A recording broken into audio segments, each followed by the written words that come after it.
नमस्कार, वैशालीज किचन मराठीमध्ये तुम्हा सर्वांचं मनापासून खूप खूप स्वागत। आज आपण आमरसची रेसिपी बघणार आहोत। त्यासाठी मी या ठिकाणी हापूस घेतलेले आहे, आंबे 2। मी कमी क्वांटिटीमध्ये बनवत आहे आमरस, म्हणून मी या ठिकाणी 2च आंबे घेतलेले आहेत। तुम्ही तुमच्या घरातील माणसांच्या नुसार आंबे घेऊ शकता। त्याच्यानंतर मी या ठिकाणी वेलची आणि जायफळ थोडंसं घेतलेलं आहे। साखर ही घालणार आहोत आपण। आंबे गोड नसतील तर, तुम्हाला आवडत असेल जास्त गोड तर वरतून थोडी साखर ही घालू शकता। आता आपण हे आंबे स्वच्छ धुवून घेणार आहोत। त्याच्यानंतर पुसून घेणार आहोत। हाताने थोडेसे आपण याला सॉफ्ट करून घेणार आहोत। पुसून घेणार आहे मी या ठिकाणी। आता मी या ठिकाणी आंबे सॉफ्ट करून घेणार आहे हाताने। त्याच्यानंतर आपण पिळून घेणार आहोत।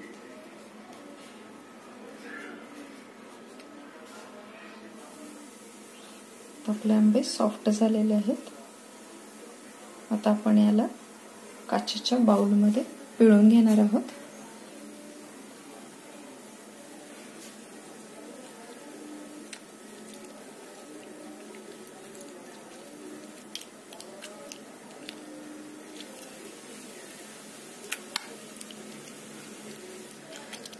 अशा प्रकारे आपण हा आंब्याचा गर पूर्णपणे आपण बाउलमध्ये काढून घेणार आहोत।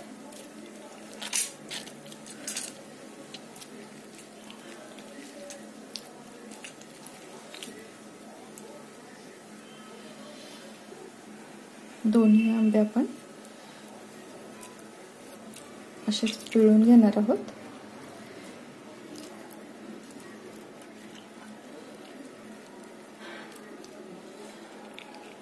सगळा गर असं बाउलमध्ये आपण काढून घेऊया।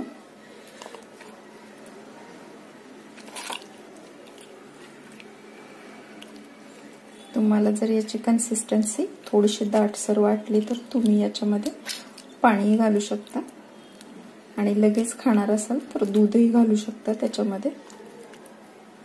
पण थोडा जास्त वेळ राहिला तर दुधामुळे आपला हा आमरस काळपट पडतो, म्हणून या ठिकाणी पाणीच वापरा शक्यतो।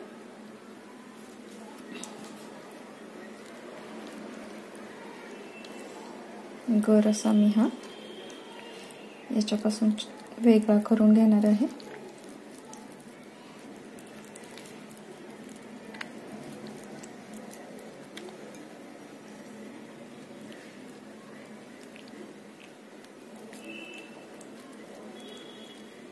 मला मिक्सरमध्ये फिरवलेला आमरस आवडत नाही, म्हणून मी असाच रवीने याला एकसारखं करून घेणार आहे। छान असं गाठी त्याच्यामध्ये छान लागतात, म्हणून मी याला मिक्सरमध्ये नाही फिरवणार आहे।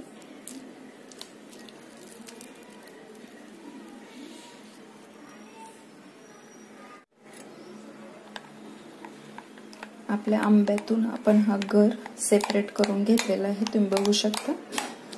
थोडा कमी क्वांटिटीमध्ये असल्यामुळे मी याला रवीने नाही चमच्यानेच मिक्स करून घेणार आहे। त्यात आंबा ऍक्च्युली गोड आहे, पण थोडीशी साखर मी वरतून घालणार आहे। आपण छान असं मिक्स करून घेणार आहोत। तुम्ही बघा किती छान कन्सिस्टन्सी झालेली आहे आपल्या ह्या आमरसची। छान पूर्ण मिश्रण मिक्स करून घेणार आहोत आपण। आमरस बनवण्यासाठी शक्यतो काचेचा, चिनी मातीचा असंच भांड वापरा तुम्ही, म्हणजे हा आपला आमरस छान बनतो, काळाही पडत नाही। आपली साखर विरघळल्यानंतर आपण याच्यामध्येच वेलचीची पूड घालणार आहोत। तुम्हाला दूध आवडत असेल तर खायच्या वेळेस थोडंसं दूध घाला आणि मिक्स करा व्यवस्थित, आणि मग सर्व करा।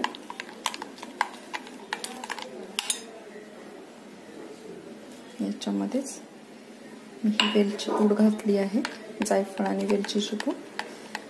बघा किती छान आमरस तयार झालेला आहे आपला। आपण पुरी सोबत, चपाती सोबत सर्व करू शकतो। आता हा आपला आमरस काळा पडू नये यासाठी मी एक सिक्रेट गोष्ट करणार आहे.